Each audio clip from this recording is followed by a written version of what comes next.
इस लड़के की एक बड़ी बहन थी जो छात्र परिषद की अध्यक्ष थी। वह इस संबंध का इस्तेमाल ऊपरी कक्षा की लड़कियों के साथ घूमने के लिए कर सकता था। उसमें उसकी दिलचस्पी नहीं, उसे सिर्फ एक ही लड़की पसंद थी, आइवा। एक दिन वह आइवा को ढूंढने गया, लेकिन उससे मिलने से पहले ही अचानक एक बास्केटबॉल उसके पास से उड़ती हुई निकल गई। कोई अजीब जादू उसकी आइवा के लिए भावनाओं को मिटा देने जैसा था। आइवा, गेंद उसके पास इसलिए आई क्योंकि वातारू उसके पीछे रहता है, ने उससे कहा कि वह उसका पीछा करना बंद कर दे। उसकी हैरानी थी कि वातारू ने सहमति जता दी। उस दिन के बाद से वह उसके पीछे पीछे नहीं घूमता था और जानबूझकर उसे दूरी बनाए रखता था। हॉलवे में आइवा ने फिर से उसकी मौजूदगी को पीछा करने की गलती समझी और उसे भगाने की कोशिश की, लेकिन वातारू तो बस बाथरूम जा रहा था। उसे उसके पीछे जाने में कोई दिलचस्पी नहीं थी। उनके आसपास के लोग हैरान रह गए। लोगों ने सोचा कि शायद वातारू बीमार है। लंच के समय आइवा को कुछ कमी सी महसूस हुई। एक लड़का वातारू से बात करने आया। आमतौर पर वातारू आइवा से उसके साथ खाने की मिन्नतें करता, उसके लंच की तारीफ करता और एक निवाला मांगता। इसके बजाय लड़के से कहा कि जल्दी खा लो वरना समय खत्म हो जाएगा। लड़की वातारू को नमस्ते। वे थोड़ी देर बात करने के बाद चली गईं। अगले कुछ दिनों में जेनी वातारू से मिलने उनकी कक्षा में आई।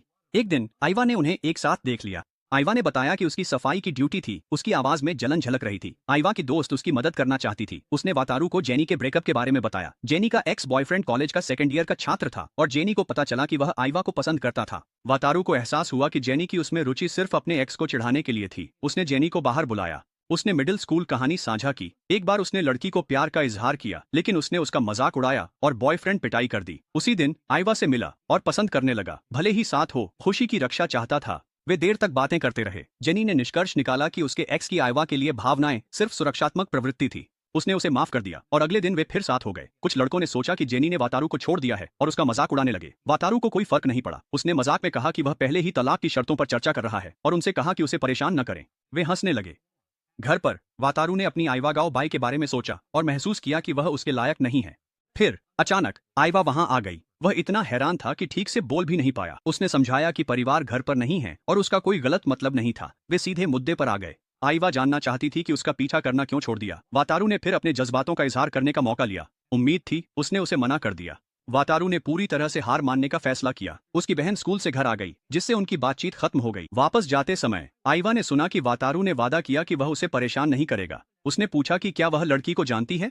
आइवा ने उसे निराशाजनक कहकर जैसे उसे मारने के लिए हाथ उठाया और दौड़ गई। कुछ दिनों बाद आइवा बेचैन महसूस करने लगी। जब सहपाठी उसके घर आने की योजना बना रहे थे तो आइवा ने वातारू को बुलाया और पूछा कि वह क्यों नहीं आया। वातारू ने उसकी बात ठीक से नहीं सुनी और उसके जवाब देने से पहले ही उनकी बातचीत में बाधा आ गई। वह कभी उसके घर नहीं गया। दूसरों ने यह देखा और सोचा कि उनके रिश्ते में दरार आ गई है।